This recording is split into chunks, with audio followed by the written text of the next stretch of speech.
আজকেও নিউজে দেখলাম যে আমেরিকা ভেনেজুয়েলাতে আক্রমণ করে দিনে দুপুরে একটা দেশের রাষ্ট্রের প্রধান এবং তার স্ত্রীকে কিডন্যাপ করে আমেরিকা নিয়ে চলে গেছে। এটাকে কেউ জঙ্গিবাদ আর মৌলবাদ বলবেন? এটারে কোন মিডিয়া আজ পর্যন্ত দেখলাম না আমেরিকাকে সন্ত্রাস বলেছে অথবা আমেরিকাকে চোর ডাকাত বলল। একটা স্বাধীন রাষ্ট্রের একটা রাষ্ট্রের প্রধানকে তুলে নিয়ে যাবে, কিডন্যাপ করবে, মিডিয়া তাকে সন্ত্রাস বলবে। সন্ত্রাস বলবে শুধু ফিলিস্তিনে মুসলমান, বাংলাদেশে মুসলমান যখন স্বাধীনতার জন্য দিনের জন্য কথা বললে আমরা জঙ্গিবাদ হয়ে যাই। কথা বলে ঠিক না? তার মানে পৃথিবীর কোথাও শান্তি নাই।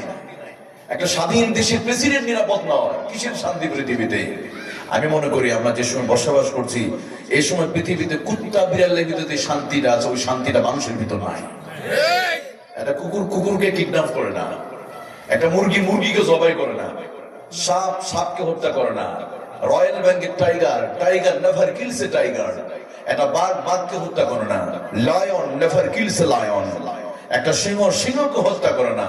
কিন্তু মানুষ মানুষকে কিডন্যাপ করে, মানুষকে চুরি করে, মানুষ মানুষকে মেরে কেটে টুকরো টুকরো করে বস্তাবন্দি করে ফেলে দেয়। এমন এক অসুস্থ সময় আমরা পৃথিবীতে বসবাস করছি।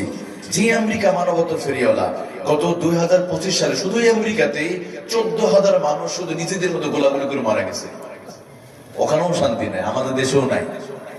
তো আমরা 1947 সালে ব্রিটিশকে তাড়ালাম এই উপমহাদেশে একটু শান্তি দেওয়ার জন্য, কিন্তু আমরা সফল হতে পারি নাই।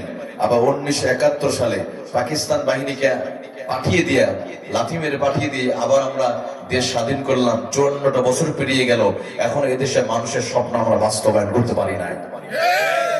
জুলাই আন্দোলনে আবার আপামর জনসাধারণ বুকের তাজা রক্ত ঢেলে দিয়ে আবার আমরা একটা স্বৈরাচারকে বাংলাদেশে তাড়িয়েছি। এবার এমন একজনকে ক্ষমতায় বসালাম যিনি নিজেও